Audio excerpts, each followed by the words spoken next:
ఉత్తరాంధ్ర నుంచి ప్రమాణ స్వీకారం చేస్తానన్న సీఎం జగన్ వ్యాఖ్యలపై స్పందించారు నారా లోకేష్. అంతిమ యాత్ర చేసేందుకు అక్కడి ప్రజలు సిద్ధంగా ఉన్నారన్నారు. విశాఖ విజన్ పై సీఎం మాట్లాడడం విడ్డూరంగా ఉందన్నారు. హిందూపురంలోని టీడీపీ శంఖారావం సభలో నారా లోకేష్ పాల్గొన్నారు.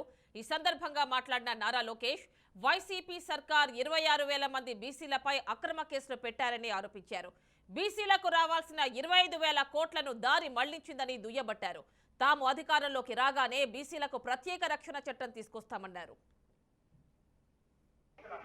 ఇప్పుడు ఏకంగా విశాఖపట్నానికి పరిశ్రమలు తీసుకొస్తాను, నాకు విజన్ ఉందని చెప్పే పరిస్థితి ఈరోజు చూస్తున్నాం.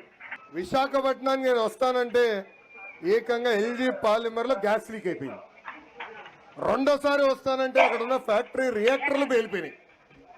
నిన్నగాక మొన్న వెళ్లే ముందల ఒకరోజు ముందల బాయ్జూస్ సెంటర్ తగలబడిపోయింది. ఏకంగా ఉత్తరాంధ్ర నుంచే ప్రమాణ స్వీకారం చేస్తానని చెప్పాడు. ఉత్తరాంధ్ర ప్రజలు ఇప్పుడు సిద్ధంగా ఉన్నారు. దాంట్లో ఇంకో వింత జరిగింది. అదేంటో తెలుసా? ఏంటది?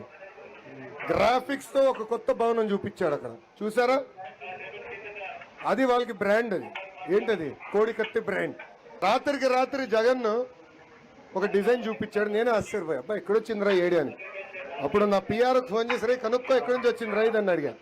2 కోడికత్తులు కలిపి అదొక డిజైన్ చేసి పంపించే పరిస్థితి ఈరోజు చూసాం. ఏకంగా దానికి ఎంత డబ్బులు ఖర్చు అవుతాయి కూడా చెప్పే పరిస్థితిలో ఈరోజు ఈ ప్రభుత్వం